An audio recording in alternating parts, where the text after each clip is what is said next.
G'day Reefers, I'm Cam the Fish Guy. Thanks for watching Gallery Aquatica TV. One of the most popular series that we have run on Gallery Aquatica TV has been our series Epic Tanks and Why They Work. We haven't done an Epic Tanks and Why They Work for quite some time because we've been waiting for just the right tank to come along.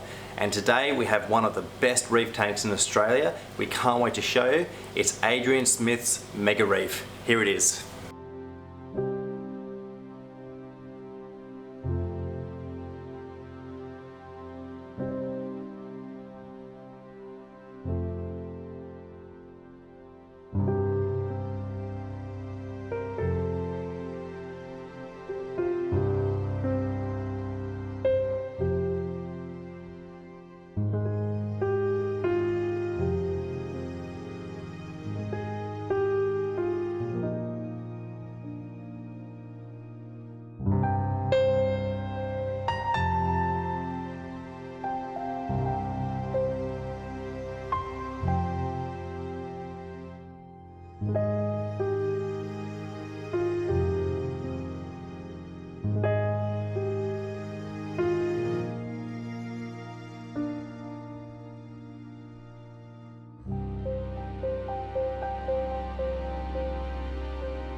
So this tank is 8 feet long by 3 feet wide by 2.5 feet high.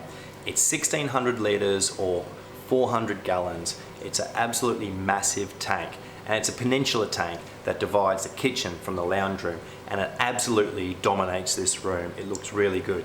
So we'll have a look at the different components of the system, the lighting, the filtration, the water flow, and we'll show you exactly why this tank works. But first of all, let's have a look at the corals and the fish. One of the great things about this tank is the way that Adrian has set up the corals.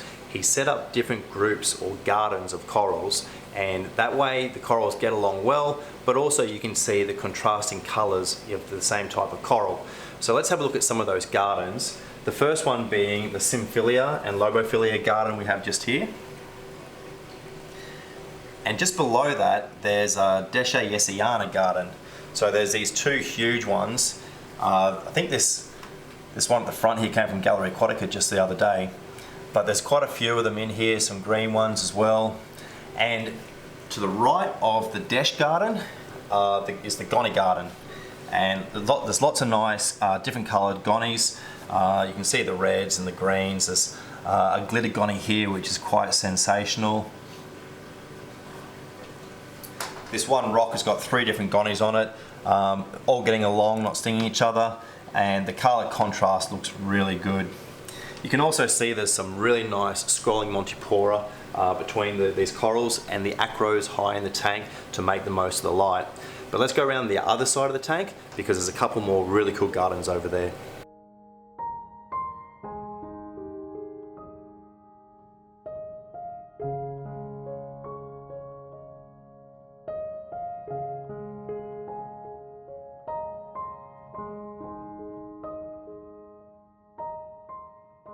So around this side, which is the kitchen side, we've got a really cool garden of different coloured torches just in here.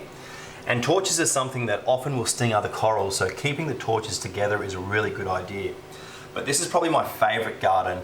It's a BTA or bubble tip anemone garden, and we've got a yellow tip on the left. There's obviously the rose BTA, this really cool purple tip green, but for some reason he's able to keep them all on that rock. And it's a great way to have anemones in the tank because of course they can sting other corals, so you need to ensure that they're not wandering. And by having this rock propped up, it doesn't really give them any way that they can travel around the tank, so it's a brilliant idea.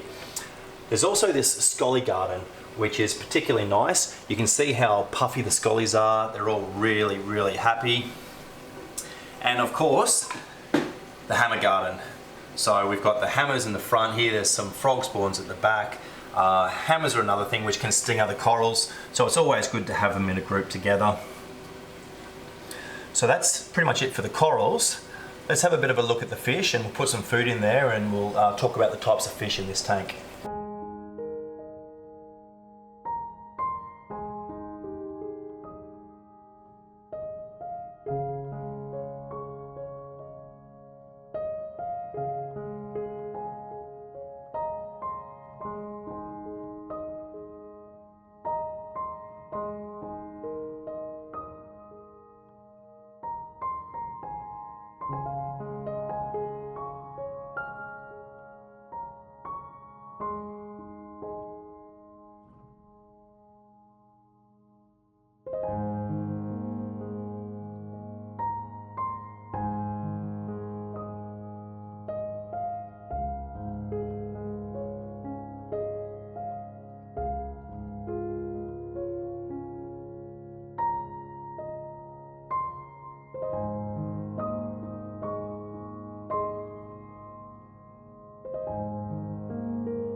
So you might have guessed that Adrian loves his tangs, and there's a number of tangs in here, some of which have just been reintroduced into the tank after a little bit of a white spot bout, and so they're just sort of re-establishing their dynamic in the tank, and some of them are actually being a little bit aggressive, but hopefully they'll calm down.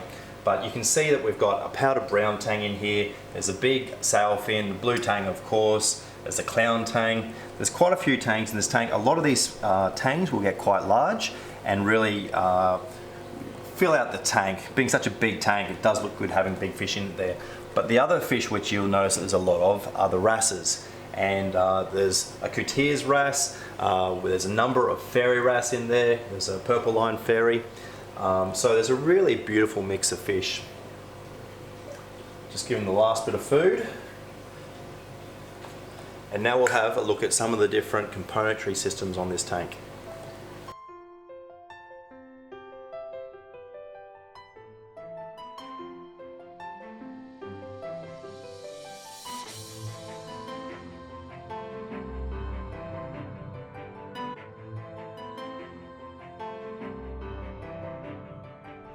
So the first thing we have to talk about is the lighting, because it is the definition of epic. The first thing you notice about this tank is this huge lighting structure which holds up the 5 radions as well as 4 39-watt twin T5 units. And so this tank has sensational light spread, and this is really one of the reasons why this massive tank does so well. So the next reason this tank does so well is hidden behind the cabinetry. So let's open up the cabinetry and have a look inside.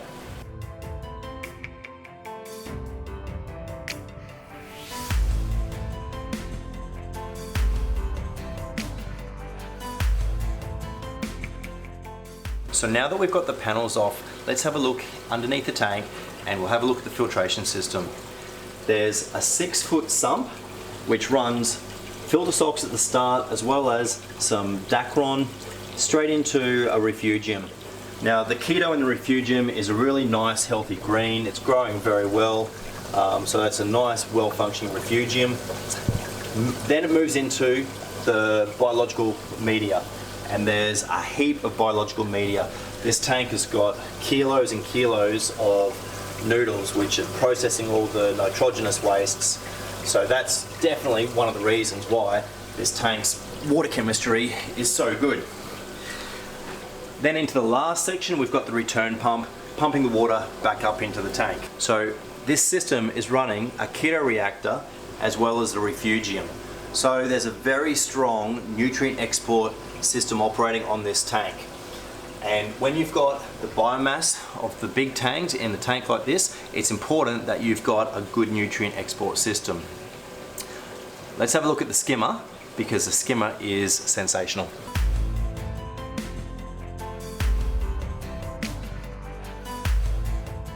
So in the section behind the tank, we've got a cavity in which the skimmer sits. And as you've seen, it's a massive reef octopus.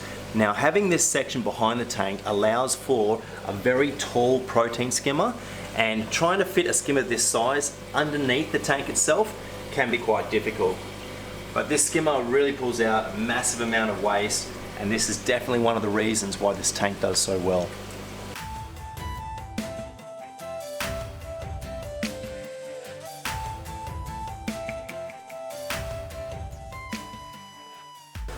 So there's 2 reasons why a UV sterilizer like this is important. The first is marine white spot, and the second is marine velvet. Now, marine velvet requires an exposure rating of UV significantly less than marine white spot.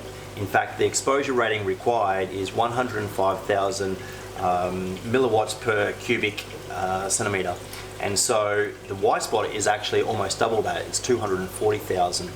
And so a UV sterilizer like this is really important, but the most important thing is to ensure that the flow going through the UV sterilizer is correct to allow that very high exposure rating. So even though this is a big unit, we don't want to have much more than 2,000 litres an hour going through it, or else we won't be effective at killing the marine white spot and velvet. So the last section of componentry that I almost forgot to mention is the water flow. Given the size of this tank, it's really important to have good flow, and especially the corals like the Aquapora and the Montipora, the SBS, they really like strong random flow. And the reason why I almost forgot to mention the flow is because the wave makers are so well hidden. So we have two Ecotech Vortex. This one is an MP60, and there's another one on the other side which is an MP40. And the reason why these are the perfect wave maker for this tank is because the wet side is just here, but on the other side, the dry side, is hidden in the cabinet. So there's no cables visible, and it's a really beautiful way to have water flow in a tank like this. So this is such a beautiful tank in such a beautiful position of the house. I have to say, I would even be inclined to do the dishes if I had this tank to look at. And the aquascape is also something we haven't spoken about. It's a beautiful aspect of this tank. There's lots of interesting structures and shapes, and the corals really complement the positions that they've been put in. The acros in particular are going to look sensational in the coming months as they grow up towards the surface. There's lots of swim throughs, and the fish just love darting in and out of these between these bommies and such. So it's definitely going to be a tank to watch, and we'll bring you more episodes of Gallery Aquatica featuring this tank in the future, because I really have to say it is one of the best reef tanks in Australia. But that's our episode for today. So I'm Cam the Fish Guy. Happy reefing!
So that's our video for today.